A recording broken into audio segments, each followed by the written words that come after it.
One of the most common subjects of Shin Hanga is bijin, commonly translated to beautiful women. The subject was popularized in earlier Edo period ukiyo-e and often depicted demure kimono-clad beauties in the floating world or the entertainment centers in major cities in Japan. These two prints, together on view at the Worcester Art Museum, reveal the way that women's roles and opportunities were changing in the 1920s and 30s.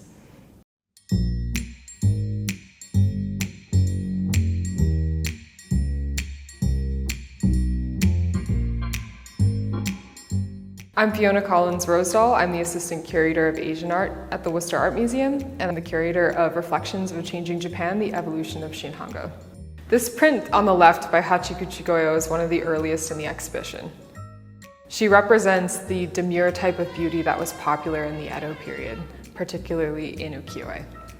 In particular, it looks like he's evoking earlier masters such as Utamaro.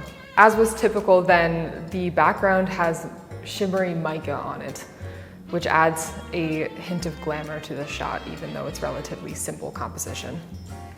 Goyo also channels effort into little details to bring the figure to life, like the subtle shadows on her collarbone and underneath her eyes. There's also metallic pigment on the mirror that she holds as she's applying makeup to her skin, although this one is gold. Although Goyo's subjects were decidedly traditional, he did train with Impressionists and was inspired by Art Nouveau, which is channeled into his figural style in particular. Also, even though this subject is a very traditional one, there are small details that hint at the modern context in which it was produced, such as the ring she wears on her finger, which is not part of traditional Japanese garb. The artist had a relatively short career, making his prints quite scarce, so having a print of this quality and size in our collection is very exciting. Whereas the Goyo represents the way that Shin Hanga drew inspiration from ukiyo-e in its early phases, the Yamamura Koka reflects how it changed in response to international influences in the 20s. More specifically, it gives us a peek into the Jazz Age in Asia. The print really captures the decadence of the Roaring '20s, and the scene is set at the New Carlton Hotel in Shanghai, patronized by many Russian immigrants who came to the city, and the first venue to host regular jazz performances after World War I.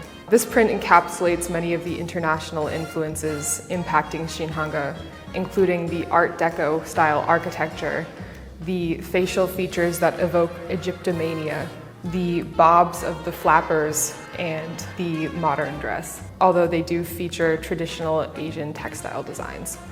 Like many other Shin Hanga artists in this gallery, Yamamura Koka uses natural spatial regression to create a more realistic look to the print. The print is full of small details that add to its charm, including the men's foppish hairstyles, the gimlets on the table, and the woman's shoes peeking out from underneath the tablecloth. Yamamura Koka was known for his actor prints, and so this marks a deviation in both his style and subject. A lot of the subject matter would have been completely new to a Japanese consumer base. However, some of the key elements of Shin Hanga are still very present and add to the effectiveness of the design.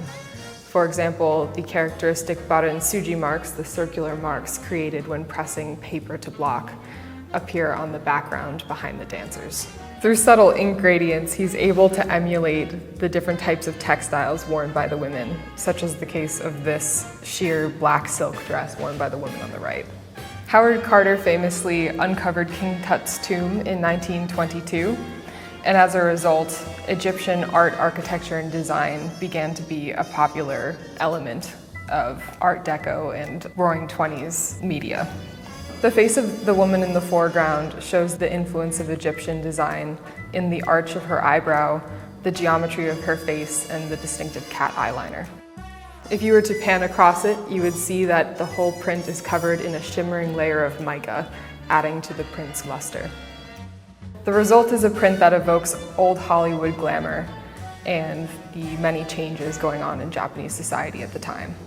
And so I think when taken together, one can really appreciate the fact that international design had so much influence on these prints. So despite their differences, when you step back and look at these two prints together, you can really appreciate the fact that they share the same color palette, the same materials and the same techniques, all of which are hallmarks of traditional Shin Hanga.